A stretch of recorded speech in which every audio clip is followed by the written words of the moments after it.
E aí, moçadinha nuclear, estamos aqui gravando mais um vídeo de física e hoje a gente vai falar de um assunto de gases, tá? A gente vai falar das transformações gasosas, que é um assunto em comum entre a física e a química. E aí vocês normalmente vão relembrar esse assunto também na química, certo?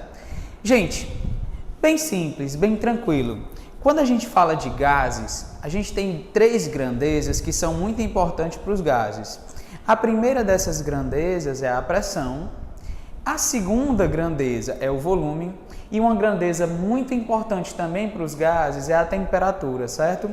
De modo que, gente, essas grandezas se relacionam de tal maneira que se eu conseguisse descobrir de que forma essas grandezas se relacionam, eu poderia, sei lá, trabalhar gases em diferentes pressões, em diferentes volumes e em diferentes temperaturas e ver como uma variável consegue modificar a outra variável.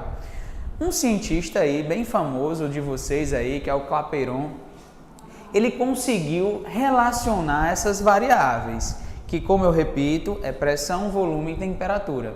Ele conseguiu, sei lá, misturar essas variáveis de tal maneira que ele chegou a uma constante. Então a gente chegou à conclusão de que a gente tem uma formulinha que a gente pode mudar variáveis e dentro das mudanças desta variável a gente tem como prever as outras variáveis, certo?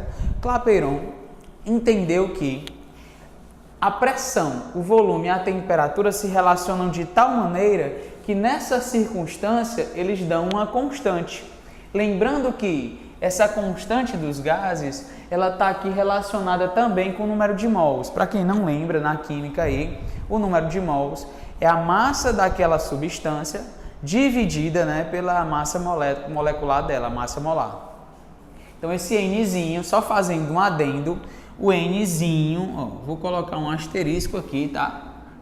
E vou colocar um asterisco aqui para vocês lembrarem que esse Nzinho é a massa daquela substância dividido pela massa molar. Não esqueçam disto, tá? Então, essas três grandezas se relacionam de tal maneira que elas caem em uma constante. Então, se eu conseguir mudar essas variáveis de tal maneira, não interessa a maneira que eu mude, sempre que eu mudá-las, elas darão uma constante.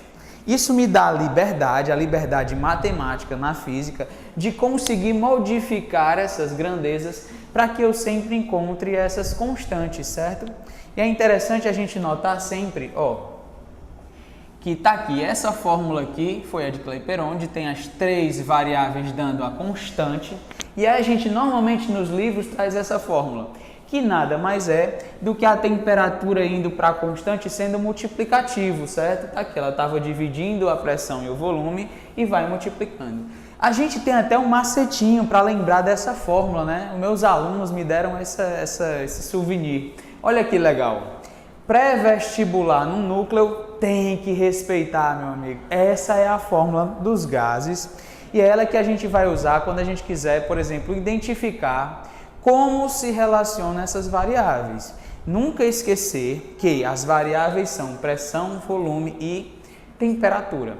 Gente, é interessante lembrarmos também que essa pressão muitas vezes vai vir em Pascal ou em ATM. Esse volume ele pode vir em litros ou metros cúbicos e a temperatura obrigatoriamente tem que estar em Kelvin. Cuidado! Muitas questões vão dar essa temperatura em Celsius. E aí você também tem que lembrar, vamos lá, todo mundo junto. Você também tem que lembrar que a temperatura em Celsius, eu sempre vou precisar do Kelvin. Então tenho como descobrir a temperatura em Kelvin, pegando a minha temperatura em Celsius e somando mais 273. Cuidado, gente. Normalmente as questões darão temperaturas em graus Celsius e aí você tem que ter aquela lembrança de que você vai ter que transformar, certo? Vamos voltar para a fórmula. Pré-vestibular no núcleo tem que respeitar. De tal maneira que, olha para cá, eu tenho uma igualdade e o que acontece desse lado tem que acontecer desse outro. Então vamos lá. Se a temperatura aumentar, um desses dois vai aumentar. Se eu manter o volume constante, para que esse lado continue igual a esse, a pressão também tem que aumentar. E se a temperatura aumentar e eu manter a pressão constante, o volume também tem que aumentar. Então vamos lá, bem rápido. A temperatura é uma grandeza direta, tanto do volume quanto da pressão. Aumenta a temperatura, aumenta a pressão. Aumenta a temperatura, aumenta volume, certo? Eu coloquei aqui duas transformações que envolvem a temperatura. E aí, numa dessas transformações, por exemplo, essa é a pressão pela temperatura. Então, eu acredito, eu tenho que dizer aqui, quando eu tenho um gráfico de pressão por temperatura, que a variação do volume é igual a zero. Ou seja, quando a variação do volume é igual a zero, eu estou mantendo essa variação constante, eu digo que essa transformação é isovolumétrica. Isovolumétrica. Tem mais nomes para essa transformação, certo? Tem um nomezinho bem chatinho, que quando a variação de volume não ocorre, ou seja, quando a variação de volume é igual a zero, eu também posso dizer que isso é uma transformação isocórica. Isocórica. E tem outros livros que dizem logo isométrica, certo? Vamos segurar aqui, porque a maioria das questões difíceis traz isocórica. Quando vier isocórica, lembra que quem não varia de forma nenhuma é o volume. Tranquilo? Vamos olhar. Se eu fixo o volume e eu aumento a temperatura, quem é que obrigatoriamente aumenta a pressão. Temperatura e pressão são grandezas diretamente proporcionais, de modo que se eu fosse fazer um gráfico, eu ia ter essa reta, ó. Então, digamos que minha temperatura aumente 2 vezes. Proporcionalmente, a pressão também vai aumentar 2 vezes. Então, quando a transformação é isocórica, com o aumento de temperatura, segue-se também o aumento da pressão. São grandezas diretamente proporcionais. Da mesma forma que a gente aprendeu agora a isocórica, eu tenho também um tipo de transformação onde a pressão é que é constante. A pressão não varia, a variação de pressão é igual a zero. Nesse caso, a minha transformação gasosa é isobárica. Isobárica. Lembra, gente, que baros é pressão, tá? Por exemplo, qual é o nome do aparelho meteorológico que mede a pressão? É o barômetro. Então, quando você vê esse prefixo aqui, esse prefixo baros, você está falando de pressão. Então, isobaros mantém a mesma pressão, ou seja, a variação de pressão é igual a zero. Quando a variação de pressão é igual a zero, olha o que é que acontece. Na medida que a temperatura aumenta, por exemplo, 2 vezes, o que é que também vai acontecer com o volume, gente? Também aumenta 2 vezes. O volume, assim como a pressão, são grandezas diretas da temperatura, tá? Então, se eu fixo a pressão, quando eu aumento a temperatura, eu também aumento o volume, para que a igualdade seja verdadeira. Tranquilo? Então, aqui eu tenho uma transformação isocórica, variação de volume igual a zero, e eu tenho uma isobárica, onde a variação de pressão é igual a zero. Agora, normalmente, quando a questão vem temperatura, fica fácil, porque eu lembro facilmente que temperatura e volume são grandezas diretas. Temperatura e pressão são grandezas diretas. Agora, quando eu quero envolver pressão e volume, aí tudo muda. Se vocês olharem para cá, olha para cá. Esse cara aqui, ó, ele tem que dar igual a esse, certo? Essa parcela tem que ser igual a essa. Se isso aqui é uma constante e eu mantenho a temperatura constante, tá aqui o gráfico, nesse gráfico aqui, ó, onde eu tenho essa curvinha aqui acontecendo, eu digo que a variação de temperatura é que foi igual a zero. Então aqui a gente tem a famosa transformação isotérmica. Cai muito em prova, viu? Ela é diferente dessas outras. As outras são linhas. Aqui eu tenho uma curvatura, né? eu tenho uma hipérbolizinha aqui. Então essa isotérmica, ela relaciona pressão e volume. E aí eu tenho que lembrar, e eu não posso esquecer, gente, porque as questões trabalham em cima dessa transformação. Toda transformação isotérmica, onde as temperaturas não mudam, elas não variam, na medida que a pressão aumenta, o volume diminui. E na medida que o volume aumenta, a pressão diminui. Elas são grandezas inversamente proporcionais. Se você olhar para a fórmula, imagine que eu tenho que jogar o volume para o outro lado. Fica a pressão em cima, volume embaixo. Grandezas inversamente proporcionais, né? Ou vice-versa. Para me saber que é isotérmica, para me ter certeza absoluta que essa transformação é isotérmica, só eu fazer o seguinte. Eu pego esse volume inicial, ó, vocês estão vendo aqui, ele está se relacionando com essa pressão inicial. Se isso é uma isotérmica, obrigatoriamente a multiplicação dessas duas parcelas tem que ser igual à multiplicação dessas outras duas parcelas, que é uma condição posterior. Lembra que eu falei que é uma constante? Pois é. Então, se eu multiplico o volume inicial pela pressão inicial, vai dar X. E eu multiplico o volume final pela pressão final, vai dar X também. Eu tenho certeza absoluta que aqui houve uma transformação isotérmica. E na medida que a pressão aumentava, o volume diminuía, ou vice-versa. Bem tranquilo, bem fácil, bem rápido. Bom vocês terem isso na cabeça, tá certo? Isso aqui, gente, é para me decidir a condição de um gás único, um gás ideal. E para que eu considere esse gás ideal, eu tenho que lembrar sempre que, para que um gás seja ideal, a distância entre esses gases é tão grande que não favorece mais aquelas ligações intermoleculares, tá? É como se os gases o gás ideal não tivesse aquela forçazinha que a gente chama de força de coesão, uma moléculazinha não influenciasse outra. Eles estão de tal maneira distantes que essa influência ela não existe mais. É como se a energia potencial que une as moléculas não existisse. E aí eu considero bastante no gás ideal a energia cinética. É por isso, gente, que a temperatura para o gás ideal é muito importante. E é sempre bom lembrar que essa temperatura ela tem que ser dada em Kelvin. Na verdade, ela é dada em Celsius muitas vezes e eu tenho que transformar para Kelvin. Eu não posso esquecer, tá certo? Quando a gente entende as transformações que ocorrem num gás, a gente consegue, por exemplo, discernir as mudanças que ocorrem de uma transformação para outra, de uma situação para outra. Por exemplo, olha agora para essa fórmula, bem simples, bem tranquila. A gente chama essa fórmula de Povotó-PVT, ou seja, a condição inicial do gás dentro das variáveis pressão, volume e temperatura tem que ser igual à condição final desse mesmo gás nas variáveis pressão, volume e temperatura. Porque quando eu relaciono pressão, volume e temperatura, eu tenho uma constante. Então, isso aqui tem que dar uma constante, logo, isso aqui também tem que dar uma constante. Então, vamos lá.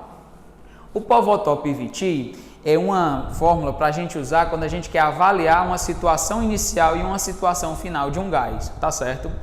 E essa fórmula aqui de Clapeyron, ela é para quando eu quero avaliar só um gás, é quando eu já tenho a temperatura, é quando eu já tenho o volume e a pressão, e eu quero saber o número de mols, porque essa constante aqui normalmente a questão dá. Então fiquem atentos só ao seguinte, quando a questão der a constante dos gases, você tem que olhar as unidades que a constante está dando para você conseguir colocar todas as variáveis dentro das unidades que a constante pede, certo? Por exemplo, se essa constante tiver ATM, você tem que ter pressão em ATM. Se essa constante tiver, por exemplo, em Pascal, essa pressão tem que estar em Pascal. Esse volume em litros, esse volume em metros cúbicos, você tem que estar muito atento as ordens, as grandezas, as dimensões que essa constante universal dos gases te dá. Ela que vai orientar as transformações, certo? Que você vai ter que utilizar dentro da pressão, volume e temperatura. Ficou clara essa questão de que essas condições iniciais, ao se relacionarem, viram uma constante e logo é igual a uma situação posterior. E posterior, e posterior, e posterior, ou seja, não interessa o que eu mude nesse gás. Quando eu relacionar pressão, volume e temperatura, obrigatoriamente essas relações cairão numa constante. Beleza? Tranquilo. Sabendo disso, a gente vai fazer agora o Povotop VT. Por exemplo, quando o Povotop VT vai ser usado numa isotérmica? Vamos adaptar essa fórmula para a isotérmica. Vamos lá, imagina comigo. Na situação inicial, a temperatura isotérmica é igual à temperatura da situação final. Se a temperatura aqui, na inicial, é igual à final, eu posso simplesmente cancelar essas temperaturas, porque o que eu tenho aqui, eu também tenho desse lado. Então, eu posso simplesmente cancelá-las. Então, quando eu tenho a isotérmica, a fórmula que eu vou usar é o Povó, não vou ter mais temperatura, porque ela foi cancelada, é igual a PV. Povó PV. Não tem temperatura, Povó PV. Eu posso até, gente, bem simples, colocar a temperatura aqui. Mas vocês vão ver, eu posso colocar qualquer valor aqui, 300, 600 kelvins. Lá na frente, esses valores irão se cancelar, porque essa transformação aqui foi isotérmica, certo? Quando ela é isocórica, quem não entra na parada é o volume. Então, vai ser Potó, Piti. Potó, Piti. Por quê? Porque simplesmente eu retirei o que era comum às duas, que era uma volume igual. Então, se esse volume fosse 2, esse volume também seria 2, e aí eles seriam cancelados. Se ele fosse 3, seriam cancelados, e assim sucessivamente. Então, para isotérmica é Povó PV, para isocórica, Potó, Piti. E quando eu tenho uma transformação isobárica, lembra que no Povotop VT, quem não muda agora é a pressão. Então, eu posso simplesmente cancelar o que tem de um lado com o que tem do outro. E aí vai ficar Votó VT. É só uma forma diferente. Votó vai ser igual a VT. Lembre-se sempre, gente, que isso só dá certo porque se eu fizer as grandezas iniciais, ela vai dar uma constante. Logo, se eu fizer as finais, ela também dará a mesma constante. Então, a parte inicial e a parte final são iguais. Até aqui tudo bem? Até aqui tranquilo? Assim, no geral, é isso que eu preciso saber dos gases, certo? Saber as transformações que são isotérmicas, isocóricas e isobáricas. Eu tenho que ter essa consciência na minha cabeça, isso tem que ser bem claro, porque as questões vão trazer circunstâncias onde eu vou ter que associar essas três variáveis, e nessa associação eu tenho que ter a maturidade para entender que todas essas relações, elas dão em uma constante. Se elas dão em uma constante, fica tranquilo, porque eu posso comparar a situação inicial com a situação final. Em termos de gases, essas são as principais transformações, né? A gente vai ver que essas transformações são muito importantes, por exemplo, para a primeira lei da termodinâmica, que é o nosso próximo assunto, e isso tem que estar bem claro na cabecinha de vocês. Aumenta a temperatura, aumenta a pressão, quando é isocórica. Aumenta a temperatura, aumenta volume quando é isobárica. E aumenta volume, diminui pressão quando é isotérmica, certo? Fisicamente, conceitualmente, vamos entender da seguinte forma. Aí eu explico para vocês essa forma de entendimento. Vamos para essa aqui. Imagina que eu tenho um frasco, por exemplo, uma garrafa de 2 litros. Quando eu digo garrafa de 2 litros, botijão de gás, geladeira, eu estou querendo dizer que o volume daquela circunstância não vai mudar. Então, quando a questão trouxer garrafa, botijão de gás, geladeira, quando ela tiver uma coisa que é indeformável, você lembre sempre que naquela circunstância ela está tratando de uma transformação isocórica. Você tem que lembrar que uma coisa confinada, quando eu começo a aumentar a temperatura, ou seja, eu começo a aumentar a agitação, as moléculas que estão lá dentro daquele gás também começam a aumentar as colisões com as paredes daquele frasco.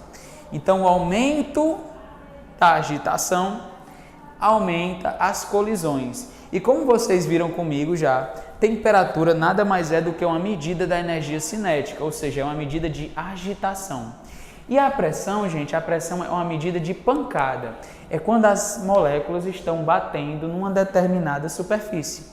Imagine comigo, se eu aumentar a agitação, ó, a molécula estava assim, ó, pressão pequena. Quando eu aumento a agitação, vai haver mais pancadas entre a molécula e o anteparo, ou o frasco onde ela está armazenada, e aí esse aumento de colisões fisicamente é visto como aumento de pressão, e são grandezas diretas. Se um aumenta 2 vezes, aumenta 2 vezes, aumenta 3 vezes, aumenta 3 vezes, aumenta 100 vezes, aumenta 100 vezes. Fica bem fácil de entender isso. Quando eu trato de uma isobárica, normalmente nas questões a isobárica vai vir assim, num frasco com êmbolo móvel. Por que êmbolo móvel? À medida que a pressão aqui dentro vai aumentando, esse êmbolo ele vai compensando, se movimentando, igualando as pressões de dentro e as pressões de fora. Então, nesse momento onde a questão traz êmbolo móvel, presta atenção, êmbolo móvel está querendo falar de uma transformação isobárica, certo? Quando fala de uma transformação isobárica, eu tenho que saber que está aumentando a agitação molecular, as moléculas estão aumentando a agitação, logo elas estão ficando mais distantes. Essa distância entre as moléculas, fisicamente, é vista como aumento de volume. Recapitulando, aumento da pressão está envolvido com colisões entre as moléculas e as paredes. Aumento de volume está envolvida com a distância entre as substâncias. Logo, aumenta a temperatura, aumenta a agitação, aumenta a distância. No caso da pressão, aumenta a temperatura, aumenta as colisões. Tranquilo. Fechei o que era isocórica, fechei o que era isobárica e agora eu vou mostrar para vocês uma coisa. Por que a relação entre volume e pressão são inversas? Imaginem, à medida que a temperatura permanece constante, se eu aumento o volume de uma coisa, imagina aí, eu aumento o volume. Então, digamos que eu tinha 2 moléculazinhas batendo num determinado canto.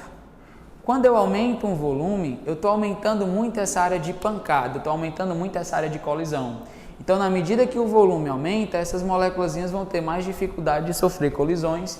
Então, na medida que o volume aumenta, a pressão tende a diminuir, porque a distância entre essas moléculas não favorece mais tanto essas colisões, certo?